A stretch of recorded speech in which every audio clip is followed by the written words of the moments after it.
Warren, how would you define true success?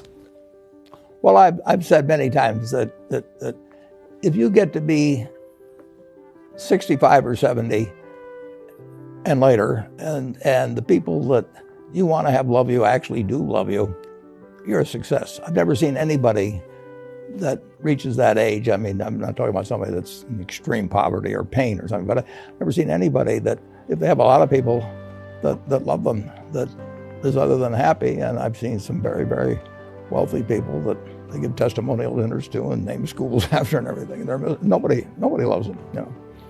Their own kids would say, he's in the attic, you know. They never came. What are, say, 3 pieces of advice you would give to people who are looking to succeed in business? Well, by far the best investment you can make is in yourself. I mean, for example, communication skills. I tell the students that come that they're going to graduate schools and business, and they're learning all these complicated formulas and all that. If they just learn to communicate better, and both in writing and in person, they increase their value at least 50%. You know, I mean, if you can't communicate, somebody says, you know, it's like winking at a girl in the dark. Nothing happens, you know, basically. And you have to be able to get forth your ideas, and that's relatively easy. I did it myself with the Dale Carnegie course. Some people wish I'd taken a shorter course now in terms of my talking later on, but it's just hugely important. And if you invest in yourself, nobody can take it away from you. I mean, and the second thing, which I'll get a certain criticism for not living it, but I do tell those students, you know, that if I gave you a car and it'd be the only car you get in the rest of your life, you take care of it like you can't believe. Any scratch, you'd fix that moment. You read the owner's manual. You keep a garage. You do all these things, and you get exactly one mind and one body in this world. And you can't start taking care of it when you're 50. By that time, you'll have rusted out if you haven't done anything. So you should really make sure that you just remember that you've just got one mind and body to get through life with and to do the most with it. What about life advice? Well, life advice is, you know, the most important thing, aside from the things I've talked about already, is really who you associate with. You want to associate with people that are better than you are. I mean, basically, you'll go in the direction of the people that you associate with, and you want to have the right heroes. You want people, if you want to emulate somebody, you better pick very carefully who you want to emulate. And when, obviously, you can't pick your parents. They're going to have an enormous influence on you, but you don't get a choice on that. But you get choices as you go down the line, and who you admire, who you want to copy, and the most important for most people in terms of that decision is their spouse. It's also important in terms of a partner in business, but the partner in life is the most important one. You want to pick a spouse that's better than you are, and then he or she, and you hope they don't figure it out too fast. Great. Biggest mistakes people make when investing? Well, they try to, they just don't realize that all you have to do is just buy a cross-section of America and then never listen to people like me or read the papers or do anything subsequently. They think that because you can trade, you should trade. You buy a farm, you buy an apartment house, you can't resell it tomorrow, and you know the cost of moving around. Now you get something handed to you, liquidity, you know, which is instant. You can sell, and the cost of doing it are pennies, you know, compared to other kinds of investment activity. So because they can so easily move around, they do move around, and moving around is not smart in investing. You have a pretty cool morning routine regarding what you have for breakfast and how prosperous you feel. What is that? Well, I now actually send somebody over to McDonald's, usually to get me something.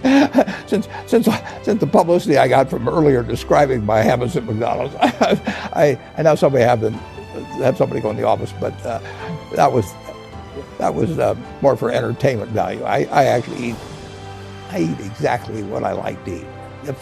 If I liked it on my 6th birthday, at my 6th birthday party when we had hot dogs and hamburgers and Coke and ice cream with chocolate, I still like it. And I don't care about anything subsequently. I discovered it all by the time I was 6. if somebody offered me a deal when I was 20 and said, you're going to live 1 year longer, instead of living to 88, you'll live to 89 or whatever it may be, you'd eat nothing but broccoli and Brussels sprouts and onions and all these things. I just said, I'll, take the last year off. It probably won't be that good anyway. So I eat what I like to eat. I'm not venturesome in that area. I like how you lumped in onions with broccoli and Brussels sprouts. Never heard that. I just don't happen to like onions. But I don't put them in the same category. Okay. You and George H.W. Bush, I think. Is business school worth it? Depends on the person. Much more than it depends on the school. I mean, I wouldn't worry.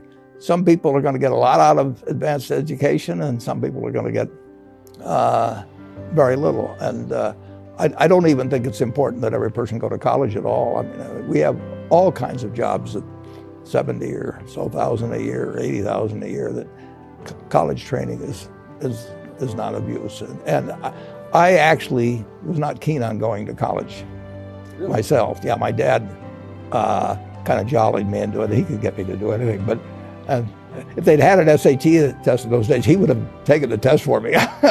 but because I knew I could have a good time, and I liked investing, and I didn't really feel I could read the books. So I don't, it's a big commitment to take 4 years, and the cost involved, and maybe the loans involved, and everything. I think depending on what your interests are in life, I don't think it's for everybody. I think it's for a lot of people, but there ought to be a reason you're going, and I didn't really see much reason. All right, last question. It's a lightning round, so it's a few. Do you ever drink water? Only under duress. What is your favorite all-time song? It's undoubtedly, it's My Way. What about movie? Favorite movie? Well, I like The Bridge on the River Kwai because of there were a lot of lessons in that. Plus, it was enormously fascinating.